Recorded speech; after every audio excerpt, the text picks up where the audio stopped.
here at 9:12. Minnesota Live is at home today with ways to protect yourself now from future weather destruction. So according to a recent study published by the Minnesota Pollution Control Agency, damage from future weather extremes is expected to cost more than $20 billion per year within the next 15 years. And here today to talk about how you can start to adapt your home is Heidi Roop with the University of Minnesota. Heidi, thanks for being here today. Thanks for having me. So we hear a figure like that, and that's pretty concerning. Yeah, cues the heartburn, doesn't it? Right. Yeah. Yeah. So it is It's a big something number. people do need to start thinking about.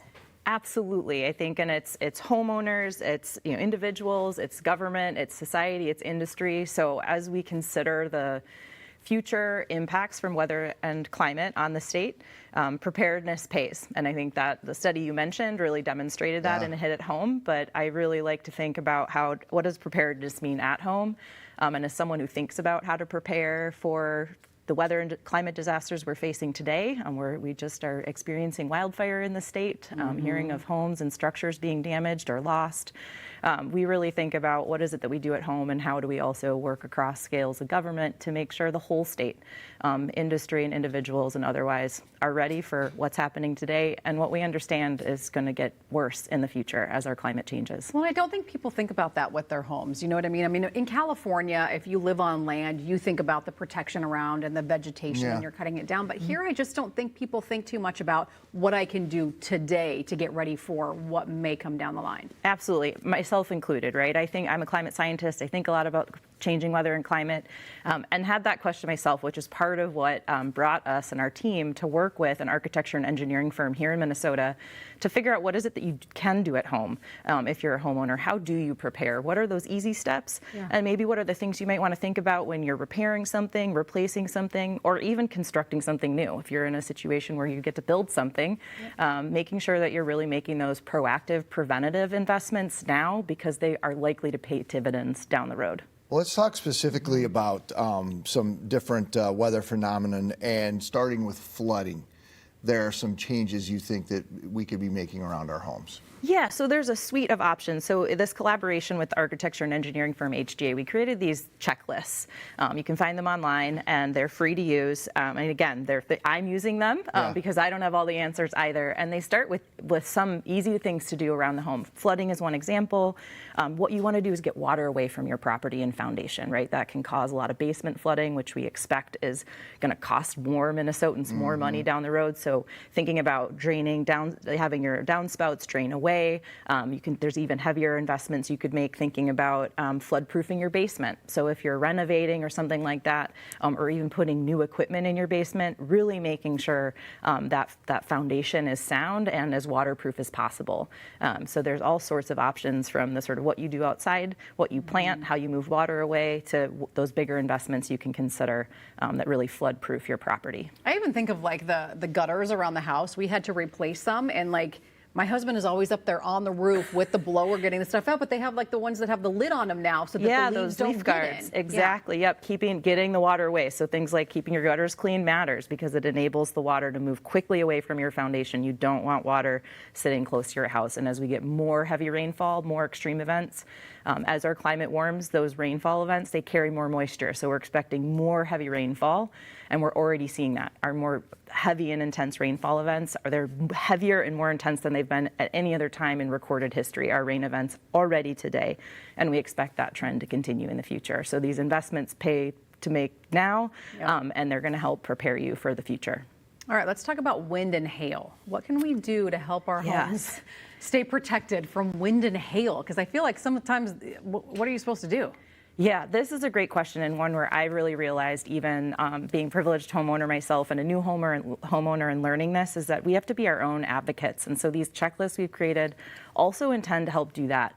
So there are things like if you're replacing your roof, a lot of Minnesotans have been in a situation where hail damage has led to replacing roofs.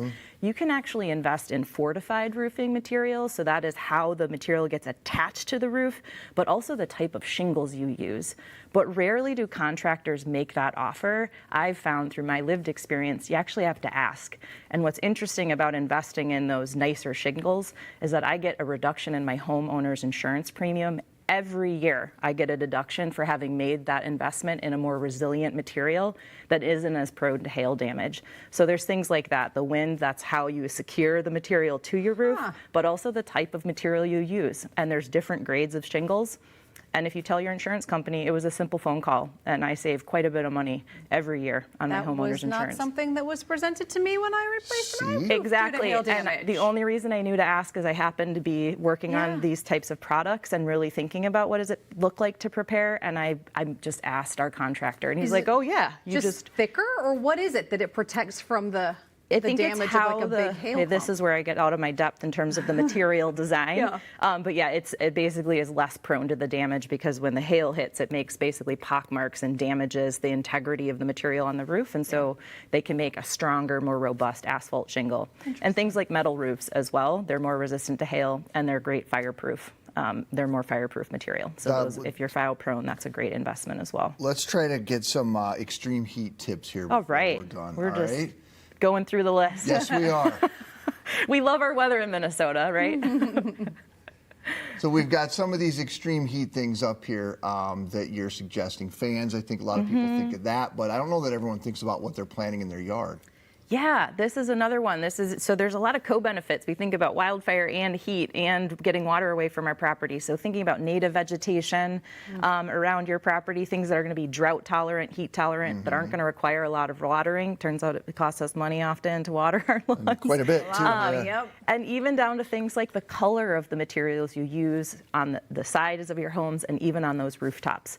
So we'll see in a lot of warmer places in, say, the southern part of the United States, the option that people are adopting more white roofs, right? They hold less of that. They soak up less of that sun energy.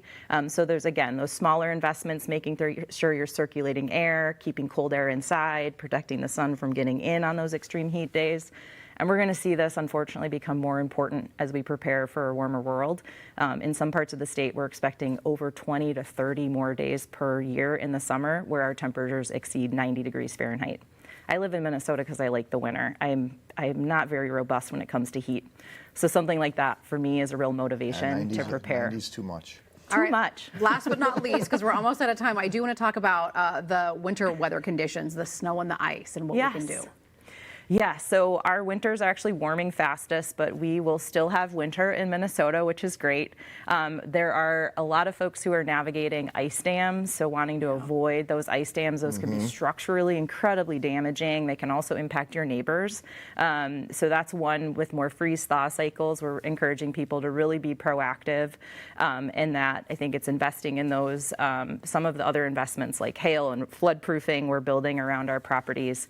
And so I think there's a lot of co-benefits that come from investing in one of the things can actually help you prepare for multiple of the hazards. But again, not wanting to have snow that's going to melt right next to your property is a big one. Moisture and those ice dams. Yeah, again, it's sort of, and thinking about keeping your house insulated. So ceiling, caulking, making sure you have insulated doors and windows. You want to keep the heat in, but that also helps prevent some of the potential structural damage that can come from these freeze-thaw cycles and save you money at the same time. Yeah, I would say it's worth asking questions if you're getting things replaced. Absolutely. That's the one thing I've learned. You're your own best advocate, and hopefully these checklists are a roadmap for folks to begin to do that as they make change around their homes. Great tips, Heidi. Thank you. you. Appreciate having you on. If you'd like to download or browse these tips, we do have it on our website, minnesotalive.com.